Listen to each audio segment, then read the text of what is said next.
Hi friends, ఈరోజైతే tiffin అయితే ఏం చేయలేదు ఫ్రెండ్స్. అన్నం అయితే ఉందని చెప్పాను, పెరిగేసి కలిపి పెట్టు మమ్మీ అన్నారు.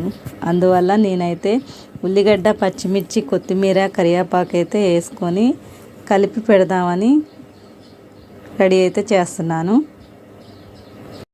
ఇలా రెడీ చేసిన అన్నాన్ని అయితే సద్దన్నం కూడా అనుకోకుండా పిల్లలు అయితే చక్కగా తింటారు ఫ్రెండ్స్. నేనైతే పడేయను అసలు అన్నాన్ని అయితే. పెరుగైనా గంజిలో వేసుకొని అయినా తింటాను నేనైతే. మీరు కూడా ఇలాగే చేస్తారా ఫ్రెండ్స్? నేనైతే ఇలా చేసేసి పిల్లగాళ్ళకైతే పెడుతున్నాను. ఇప్పుడున్న రోజుల్లో అయితే అన్నాన్ని అయితే పడేస్తున్నాను. చాలా వరకు పడేయటం అయితే నేను చూస్తున్నాను ఫ్రెండ్స్, కానీ నాకైతే ఇష్టం లేదు. మనం పొద్దాక కష్టపడేదైతే ఆ 2 ముద్దల కోసమే. నేనైతే ఇలా అనుకుంటున్నారు. మీరేమనుకుంటున్నారో కామెంట్ బాక్స్లో కామెంట్ చేయండి ఫ్రెండ్స్.